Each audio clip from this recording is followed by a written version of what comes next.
Thank you and welcome to our webcast this afternoon. I'm Vince Lovato, Senior Director at Huron in our higher education practice. I'm very excited to have the University of Miami and folks from my team with me today as we're going to discuss the recent one-stop shop go live and how they handle disruption and impacts from COVID-19.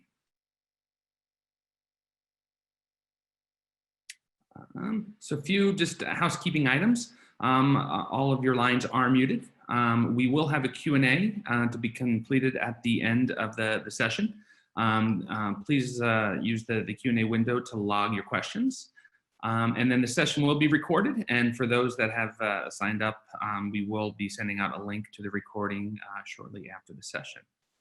So with that, I'd like to introduce our folks today that will be speaking with you. First is Florence Brody. She's Rapid Application Development Director at the University of Miami, Information Technology. She is a Salesforce MVP and has proven experience in matching technology and automation with existing business practices to address strategic needs. And I've had the pleasure of working with Florence for quite some time on a lot of her Salesforce initiatives. So glad to have her here today. Also, we have Nita Gomez, who's the system admin at University of Miami. She has strong information technology expertise in research, open source solutions, Salesforce administration, and customer relationship management. Very happy to have Nina with us also today. And then from my team, we have Ryan Clemens. He's Salesforce Consulting Director at Huron. Ryan's focus is on higher education. It helps to solve for complex Salesforce implementations, including the Connected Campus vision. Ryan came from us from Arizona State University, where he led up the Salesforce team to track all engagements throughout the Sun Devil lifecycle, including the early outreach, current students, and alumni and donor management. And then we also have Ken Niskern. Ken is a Salesforce consultant also at Huron. He's worked in higher ed institutions. His current role, prior to his current role, he developed the customer experience program at the University of Oklahoma and wrote and facilitated customer experience training while working for a global technology retailer. So happy to have them here today. So let me send this over to Ryan Clemens to talk about Huron and the University of Miami partnership. Thanks, Vince. So before we get to the agenda, I just wanted to kind of take a stop and pause on this slide. Coming into this engagement with the University of Miami, the goal was to have a blended team model. Really what that meant is kind of bring a best of breed of talent from both teams. As many of you probably know, Florence has been in the Salesforce ecosystem for a very long time, doing a lot of different work and had a very well-established org and team that can kind of help facilitate with this. And so really, as Huron started joining and envisioning this, we wanted to make sure that we had a well-blended team to really make sure that we brought the best of breed of both and really focus on the talents that each of us brought to the team here. I think one of the things I wanted to point out, and we'll see is illustrated in a quote in the next slide here, is that what started as a blended team model really became a blended family. We really started through the implementation of our agile methodology, really started to predict each other's needs and really became a family working towards a common goal. And so I think that was just really a success story, a preview of lessons learned kind of coming up. So as you can see, as I just mentioned, Marianne Valdez, who's AVP of Service and Experience Excellence, really kind of illustrated another quote here. So let's give people a minute to read it here. All right, so the agenda for today is we're first going to really talk about the Keene Central One-Stop Vision, how it started, why are we doing this, and kind of what was the framework here. Kind of going on our journey and really saying, all right, COVID-19 hit and what was the disruption and what was our response there. And then we spent some time and thinking towards the future, right? We've accomplished a lot in the last few months here, but we got a lot of big plans to forward looking and really want to kind of showcase some of the things that are on the horizon here. So with that, on the next slide, we're going to go in and start talking about the Keene Central One-Stop Vision. I'm going to pass the baton to Florence and have her start giving us a little background here. Thank you, Ryan. I'm really excited to be here today and share this story and the success of this effort. But we need to go back in time and really look at, what is the purpose of Keene Central? And when we started this project, there truly was an intentional focus on both the virtual and in-person experience. As we all know, virtual became very important recently, but there was always that outlook on covering for both. We really wanted to create an environment for students that would exceed their expectations, that was very personalized and engaging, and tied together not only the students, but the team that's supporting them, as well as the processes that to make those things happen and the technology to get it done. So with the focus on technology, definitely state of the art was the way we went. And we can go ahead to the next slide. You know, the key thing when we're looking at this is, from Sean, is really looking at meeting students where they want to be, whether it's virtual and in person. And technology plays an important role in that. It's not only the space and the people, but, you know, how do they get their work done? And so as we dig into the next slide, we'll see that we can dig deeper into the technology and see that the University of Miami really was looking at best in class, and beyond just Salesforce. Salesforce definitely was an important component, but looking at the products that we have already and looking at ways to enhance that experience. So what you can see is a mix of technology, both existing and new, and partnerships with Salesforce, as well as other providers like Mowgli and Form Assembly, and tying into existing relationships that we have with Qualtrics. All of these pieces were very important in our Kane Central vision, as well as our approach. We'll go ahead and go on to the next slide, which will open us up to our first polling question. Vince, I'll turn this over to you. Yeah, thank you, Florence. So we have a few questions we're going to ask throughout the session, this being the first one. So if you just take a couple minutes of an answer, you know, which of the following key factors is likely to influence your plans to implement or refine current student success service offerings? So feel free to go ahead and choose one of those, and we'll give everyone just about a minute, and we'll see the results.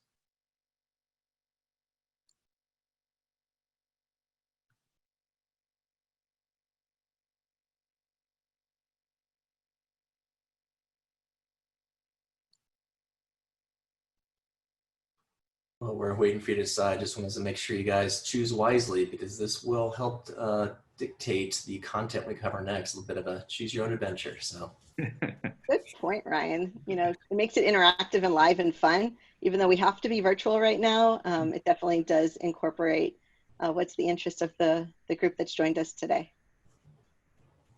And definitely puts Ken on the spot. Vince, I'm going to go ahead and end the poll and launch the result. Sounds great. Thanks, Emmy. Look at that. Student satisfaction by a pretty good margin. Excellent. And then looks like self-service options and deflection is next. So, all right, that's great. I appreciate everyone taking the time to fill that out. And with that, I'll hand it over to Ken to go over maybe these top two selections here. Great. So just as we jump into this, again, really excited to be here with you guys and share this time. You know, it's fun to talk to new people. We've been a little sheltered lately, so thanks for being here. Typically, when we deal with a project, we identify pain points, right? And those pain points drive the adoption of a solution, which drives changes to business process, which ultimately affects the overall experience. Working in higher ed, you know, sometimes we actually adopt the solution first, which drives the changes to business process, which actually introduces the pain points, which ultimately affects the experience in the negative way. And so we did this one really differently, and we really started out with the experience in mind first. And we worked concurrently on the business process and the solution to actually come forward and make a whole different experience for the student. And I love being a part of that forward-thinking project. And so this has been great. As we looked at the key factors, you identified student satisfaction. And so, you know, here on the slide, it's kind of blurry. We don't want to give away all the secret sauce here, but is a little bit of a process flow for a survey response that we have developed as part of Kane Central. And it's a post-service survey that goes out at the end of a case or the end of an interaction that a student might have. And these surveys were actually pulling in qualitative and quantitative data.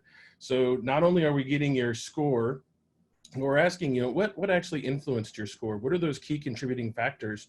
And then managers can take that information back immediately to the employees on the floor and affect change in the moment, and not just say, hey, you got a bad score, but hey, this score was a little low and the customer said that it took a long time for them to get their solution.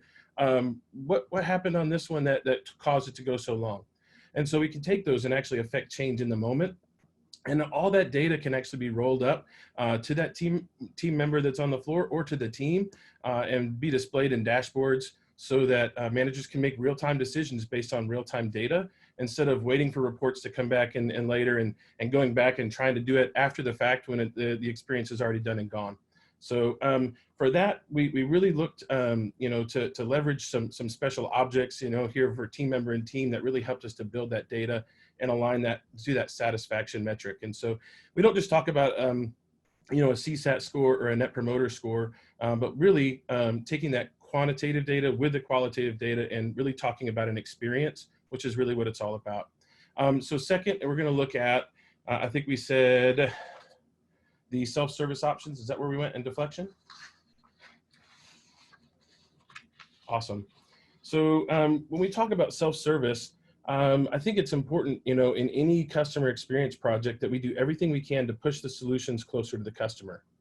So if it's 3 a.m. and I have a question, it's better for me to find the answer to that question myself at 3 a.m. and solve my own problem than it is for me to come in the morning and try to deal with someone later. And so being able to take that solution and make it available to the customer in the moment is really going to help improve the experience, and it's going to help save us some time and save us some effort. And so as students are answering their own questions, we're actually allowing them to do a lot of the work, and it's saving us time to work on the stuff that only we can work on.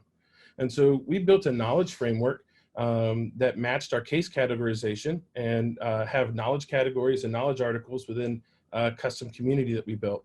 So these students now can log into the community and view public-facing knowledge articles that give them answers to questions that we're okay with being out in the public. Or they can log into the community and we can actually have a separate, security level of knowledge so that we have information that's available only to current students that have an account. And then they can log in and get, a little bit better information or right from that customer community, create a case and start getting that service taken care of if they can't find the answer that they need.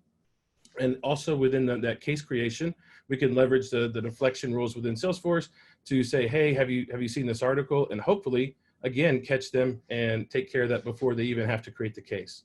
So lots of things like that we've baked into this. We looked at two, but from the analytics and even from the one-stop and the walk-ins and taking care of customers on the floor, there's all sorts of things that were thought about and planned for to provide that ultimate experience at Kane Central. And so we're excited to share those with you here. And I think we're going to move forward and let you see a little bit of it.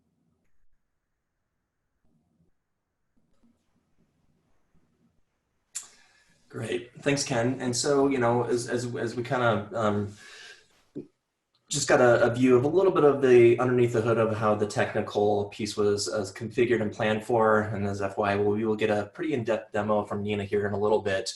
And so we'll see a little bit more of that and even some of the other features that you chose not to watch through the survey results here. Wanted to kind of switch gears and really talk about a little bit of the implementation, right? And so what we're looking at here is really our recipe card to our plan of attack for implementation.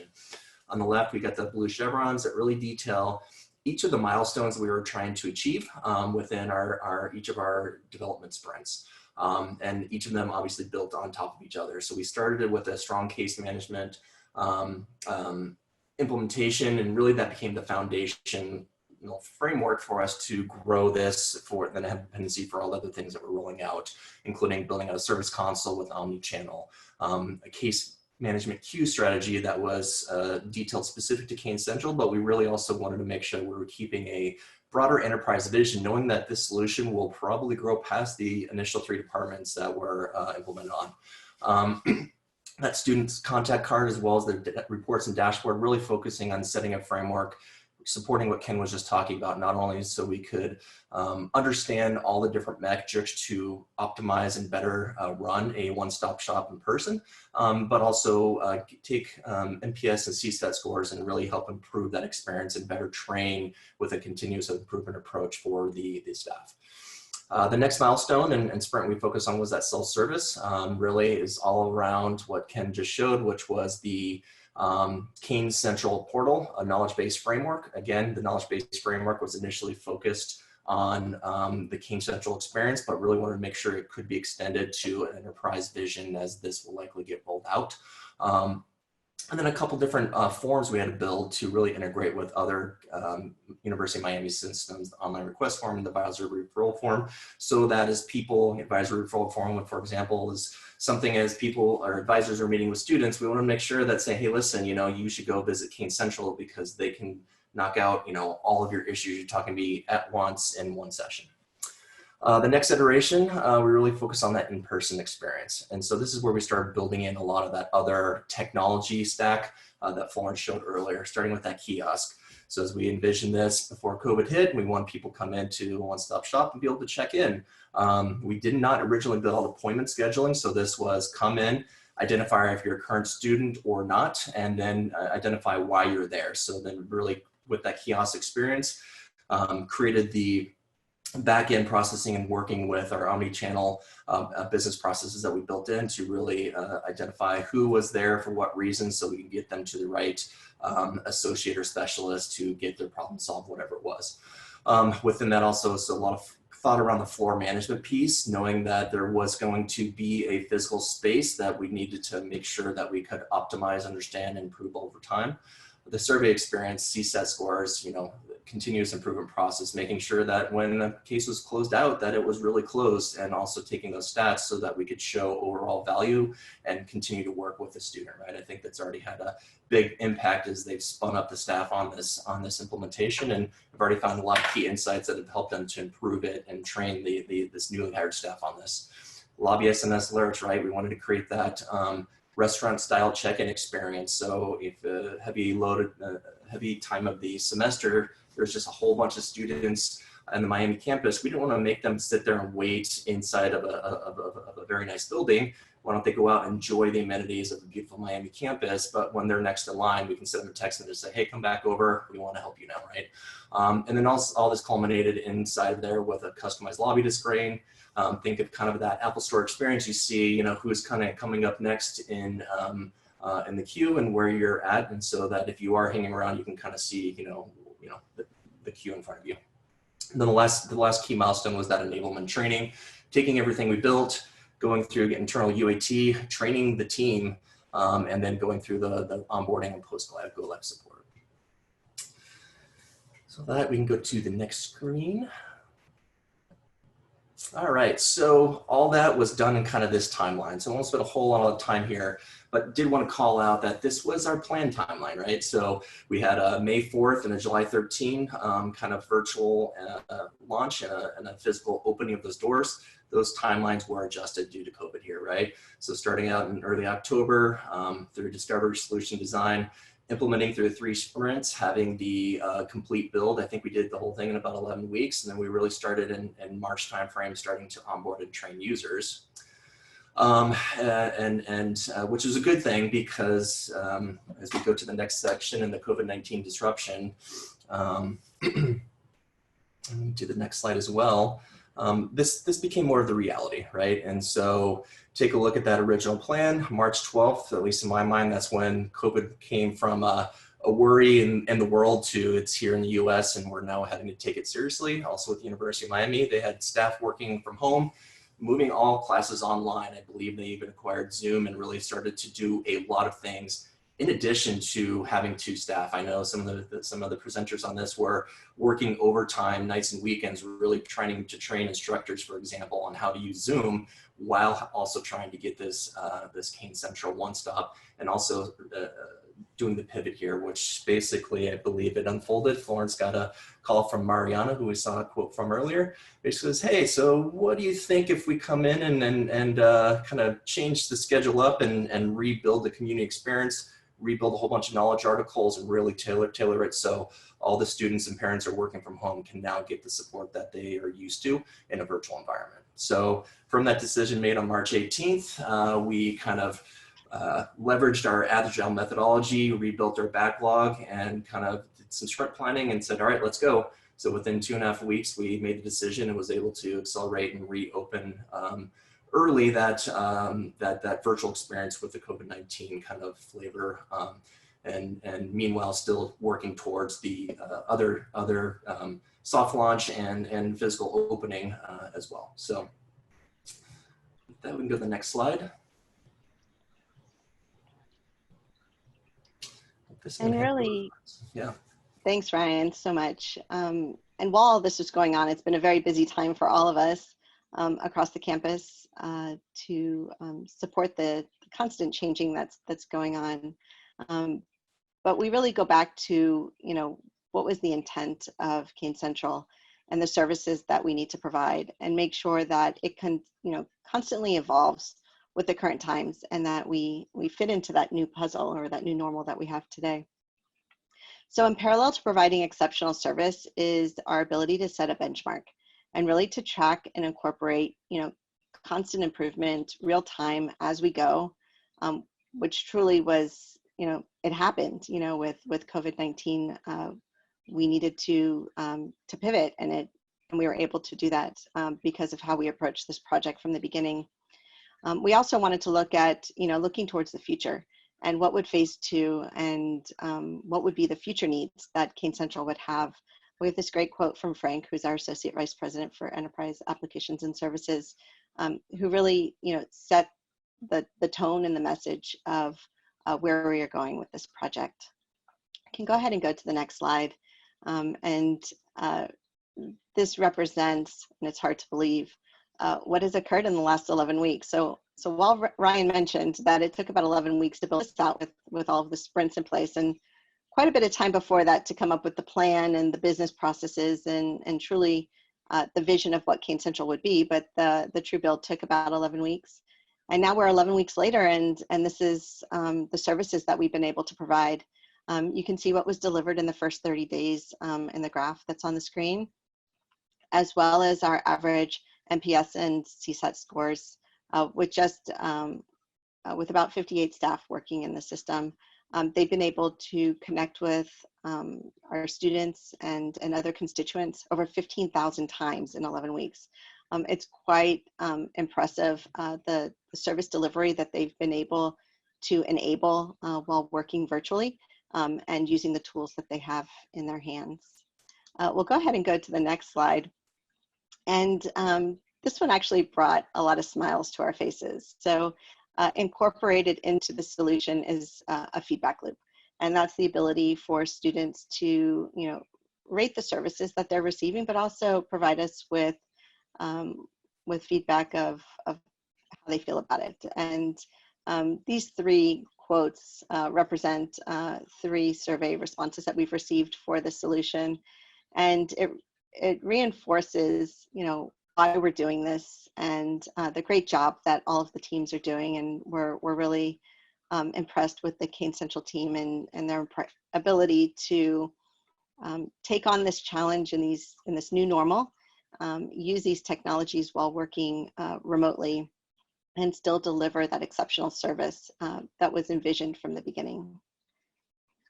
So at this point, I'd like to turn it over to Nina, who's going to show you what Kane Central Salesforce systems look like, and walk you through the day in the life. Nina, turning it over to you. Thanks, Florence. Okay. So starting with our portal, I'm gonna show mostly the student case life cycle and also just a little taste of the walk-in experience. But I do want to start here, which is our portal. I'm not logged in right now. So we've got this nice little Get Help With tab. Here are the knowledge articles that Ken was speaking about earlier. They're all organized kind of by service that Kane Central is helping to manage.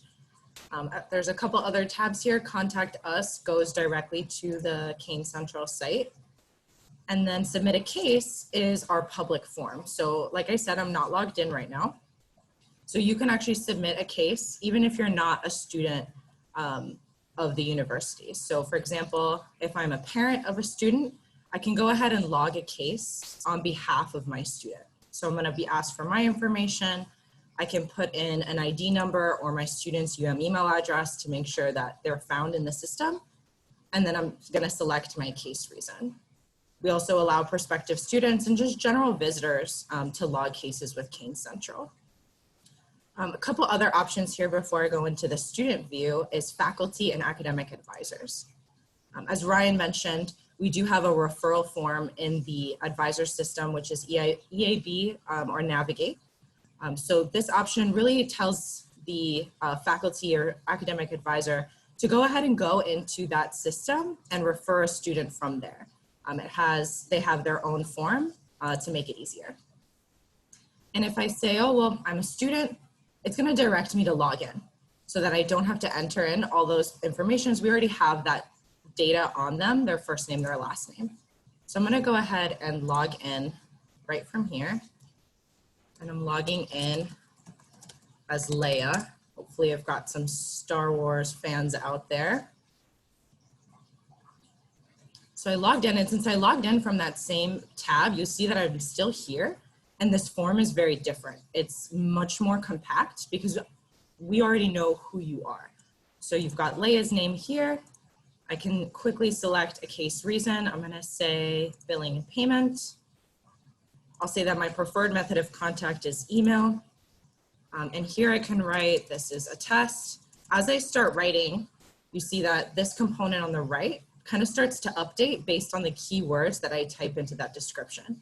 So it's possible that a student kind of starts typing out their description and a knowledge article might be suggested to them that can actually help them to self-serve and resolve their problem on their own. So I'm gonna go ahead and submit. I get this nice little thank you message and a link to my case.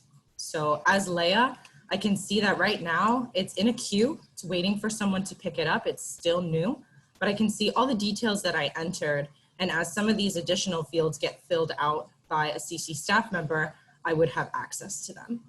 I can also take a look at all of my historical cases, whether they're open or closed. Leia has a lot.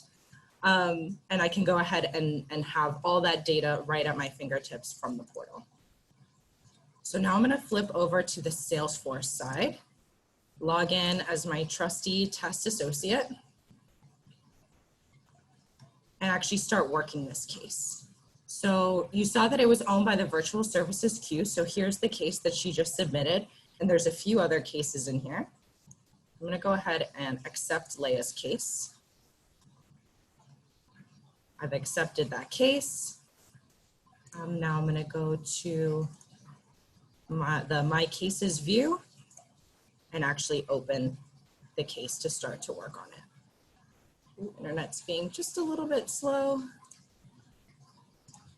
You can see that the status was automatically updated to in progress. So from the student portal side, if I go back to my case, I can see that now it's in progress and it's owned by a test associate. It's no longer in a queue. So my case is opened. We use the console app. So it's gonna open in context of my contact, which is really nice. I've got both of those records right at my fingertips. And there's a lot of information on this record. I've got this nice little process flow, all my statuses along the top. The case details are in the middle. I have a contact card here. So Leia doesn't have a student ID photo, but if she did, it would be here. The default is Sebastian. And then I have some other information. I can attach a knowledge article and send it to her. If she wanted to add her parent, I could do that from here as well. And I've got a bunch of details that I can add there. As a staff member, I also have some additional actions here. I could log a call if I did decide to call her, or even create a child case if I needed to escalate a specific issue to a specific person. So for now, I'm gonna say that I met with the student, it was in progress, and now I've told Leia that she needs to go and either get a document or whatever the case is. I'm waiting on her to get back to me on something so I can continue to help her. During that time, let's say that Leia decides she has that information for me and she's decided to come in to see me. She's gonna come into the Kane Central lobby. and fill out this kiosk. So you can either swipe your cane card or provide an ID for yourself. So I'm going to provide her email address. Hit next. And you get this screen. And you can see that it's personalized so that I know that it knows who I am. So it says, hello, Leah. And I've got a few options here. As a student, I can also make a payment. I can request a cane card if I don't have one, my ID card, or I can actually pick up a check. These are only available if you're a student, but those are some other actions that you can take at Cane Central.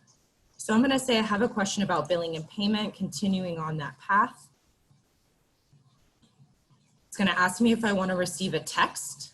I'm going to say no for now, but I could opt into text messages so that when someone actually picks up my walk-in record, I get a text that someone's looking for me. So I'm going to say no, and I get this nice little success message to make myself comfortable in the lobby.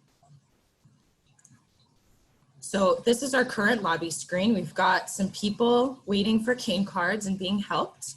And you can see now that Leah is the only person waiting in the lobby. So it's a new day. So as my associate, I'm going to go ahead and go to my other app, which is for when I'm on the floor managing walk-ins and appointments. So I'll go to my lobby management app. And I'll go online for the lobby queue. And immediately Leah's billing and payment walk-in shows up. I'm going to go ahead and accept it. And Omni is great because it automatically opens the record for you. And I can see some of the information here. So now the status is now calling, and I just want to show you quickly on the lobby screen. You saw it happened live. I couldn't have timed it better. I went from being on the waiting list to now being in the now calling list. So even if I didn't opt into that text message, you know, I could take a look at the screen and know that someone's about to call out my name. Someone is actively looking for me. So I found Leah. I'm going to go ahead and update that status to in progress. We're going to go find a place to sit while maintaining our distance from others. And now I'm in progress. So that will take me off of the lobby screen so that no one is still looking for me. I've found the person that I'm going to be working with. So I'm working her case with her, and she tells me, oh, well, I already had a case with you. So I'm going to go ahead and associate it to this walk-in, so that all of that information is in one place. So I can go ahead and associate it. I can open the case and maybe put it back to in progress because now I'm actually meeting with her. So we have a nice chat where we're talking about what's going on. And then I'm gonna go ahead and complete the walk-in. So I've given her all the information I can. I'm going to go ahead and complete it. And then on the case, let's say that we actually need to wait on another department.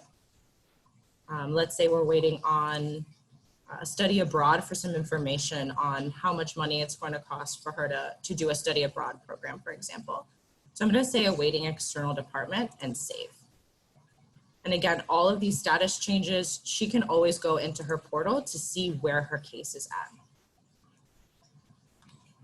I could also escalate this to a specialist. So Cane Central works with 3 home offices, financial aid, the registrar, and student accounts. So if I was not able to help her, I could always escalate this to one of those queues. So this was for billing and payments. So let's say that my knowledge or my access to certain systems is limited. So she really needs to go to the home office. I can change the owner to that queue, and it's going to go into a queue for that group. And you see that the status was automatically updated to transfer to specialist queue. That's pretty much the case life cycle. Then they would be able to close it out and add more details. And then one last thing I want to show is the case timers. So far, I've been working this case for about 7 minutes. You can see that I have date time opened, the case duration in days, hours, and minutes, and just a flat minutes timer. This is counting all statuses and all levels of ownership. If I go ahead and log out, and actually open this case as myself. So I have at the very least admin access, and the records I'm going to show you, this would be accessible by the director and managers of Kane Central. So I'm going to open this same case, and you can see here that I've got 3 new fields. So of the 7 total minutes, it's been about 2.5 where I've been actively working it as an associate. And then we have specialist and call center, depending on who else has taken ownership of this case and is actively working on it. That's all driven by this handy dandy object called case logs, where you can see all the timestamps for every time that the status has changed or where ownership has changed. So here it spent less than a minute in the virtual services queue, which is why it doesn't have a team member, and then all the status changes that I made are recorded here. That's pretty much all I've got, and definitely looking forward to your questions at the end of the presentation. Great, thanks, Nina, that was great. So I think we have another question for everyone. So I want to see which of the following are top of mind as you're planning for the fall semester. And you can select more than one answer here. And we'll give everyone just a minute or so.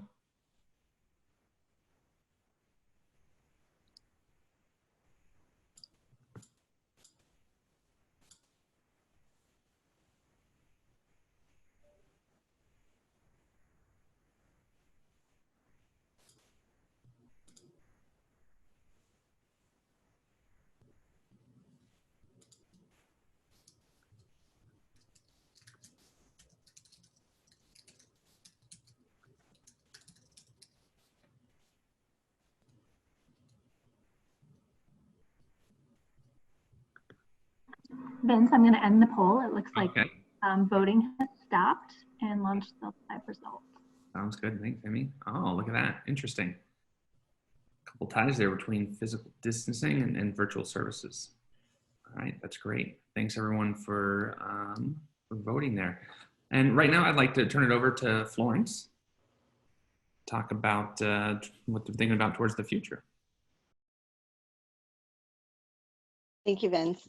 Well, and thank you so much for sharing your thoughts in that poll. You know, very similar thoughts here. And you know, when we're looking towards the future, there's 2 sides to that puzzle. There's one side of, you know, we're implementing, you know, Kane Central, you know, last year before COVID-19, and you know, what would phase 2 look like? You know, how would we continue to improve the experience for our students so that they were most successful?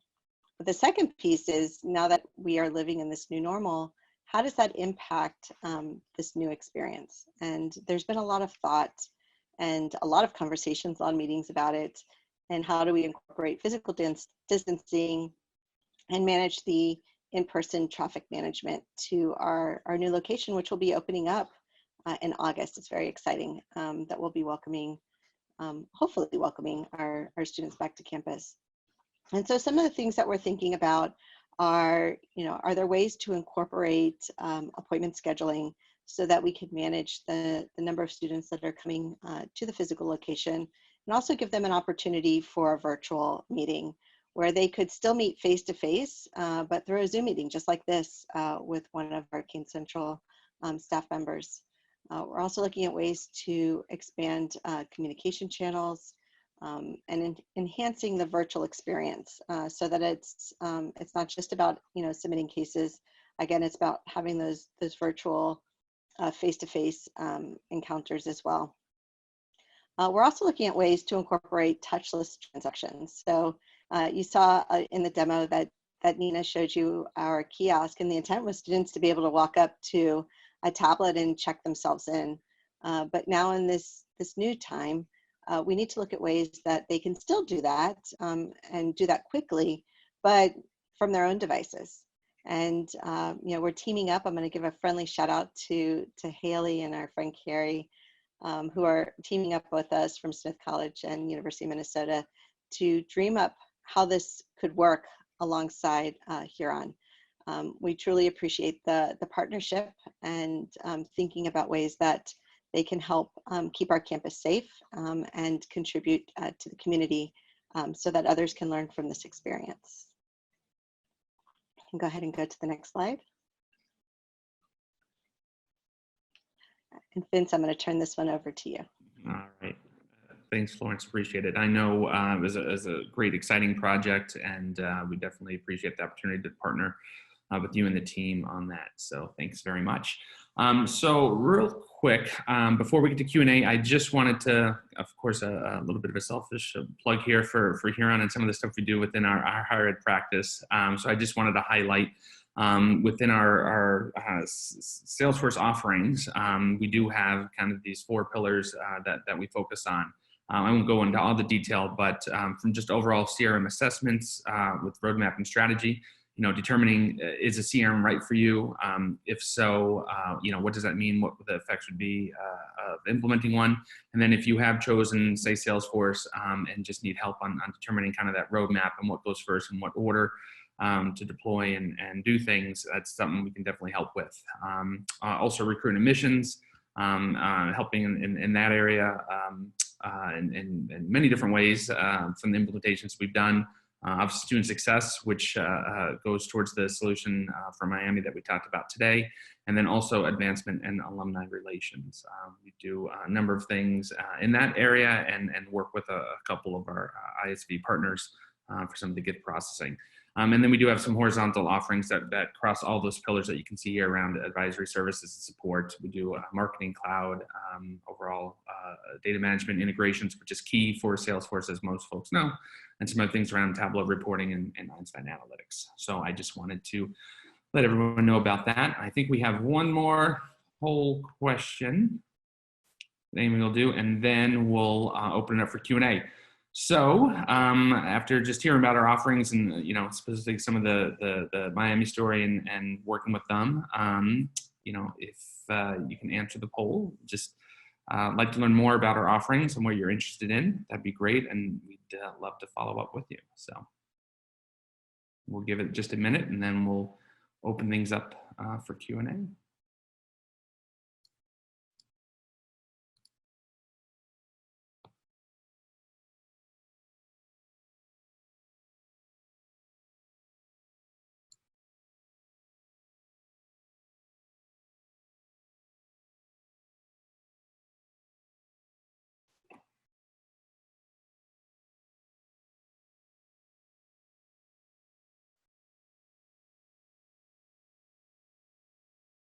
All right, and as we're finishing up that poll, just a reminder to log all your questions into the Q&A.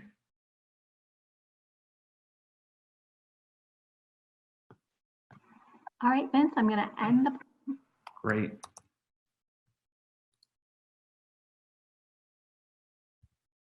Sounds good. Thanks, Amy. So with that, we'll give folks just a little bit of time. Go ahead and we'll open up the session now. As a reminder, if you have any questions, please use the Q&A window to submit your questions. And then I'll go through as they're coming in and read them off to the panel.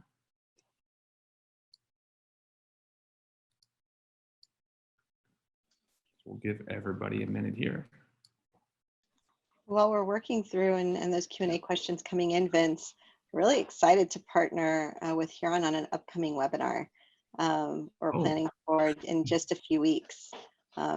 It's a continuation of our story.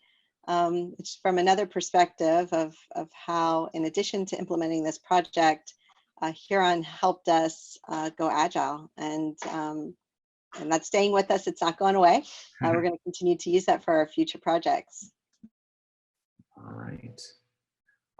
Okay, so let me take a few of the questions here to the panel. So one here is, what's the current process for walk-in or queue appointments for remote students?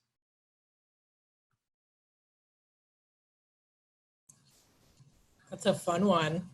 Yeah. You want to take that one, Nina? You want to get started? Sure. So if you're remote right now, currently, definitely using the portal and logging your case, and then you can start to interact with the team virtually, either through phone calls, or I know that some of them have been doing some short Zoom meetings on their own. But part of our roadmap in the next couple sprints, really the next month of our lives, right, Florence, is going to be developing appointment scheduling for both virtual and in person, so that someone can actually pick a date and time to have a Zoom meeting with an associate or come in physically to the building and kind of help to manage the flow of people on the floor. It's a really important piece is, we want to make sure that we're accessible to students, and they're more than welcome to come and visit us. But we also don't want them waiting outside. That's not a fun experience for anybody. And really, most important is to keep them safe. So with appointment scheduling, we feel that we'll be able to let them know availability. So transparency is key there, and let them choose the time that works best for them. Maybe they need to figure out a time between classes, or they need to go for a lunch break, and waiting at that particular moment just doesn't make sense. Or they're visiting on campus, and tomorrow they won't be here, so a virtual meeting would be a better fit for them.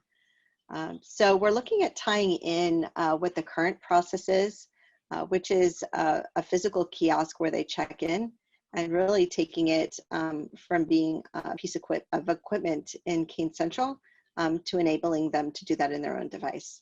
We feel that students want that. They want to be able to do that as soon as they walk in the door and not have to do that in a line, but also removes the need to have to disinfect and clean devices between users. And so we feel that's a very important piece of the kiosking experience.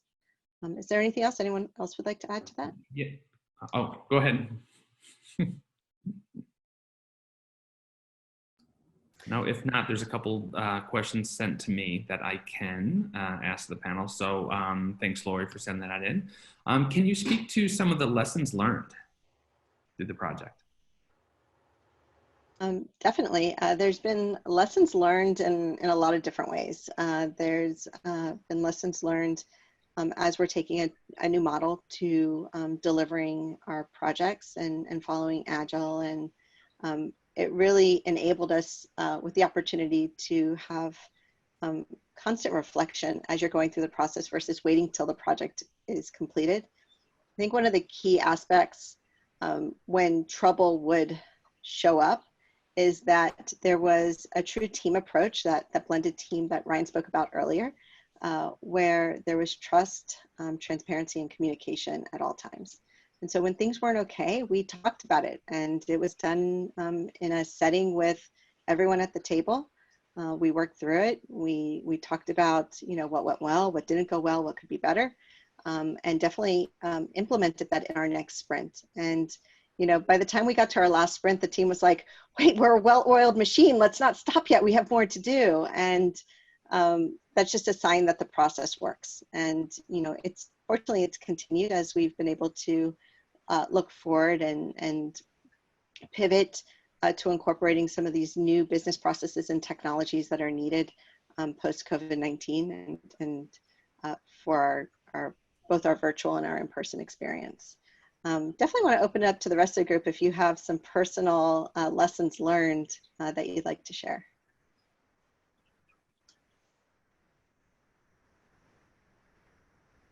Not everyone at once.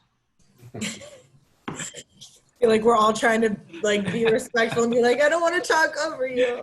I could throw out another one is, we went through the solution design process at the beginning of the project, and we said, this is what we need, this is what it needs to look like, but really looking at something that we didn't have. And so a lot of it was visionary and really wasn't concrete until we started the project.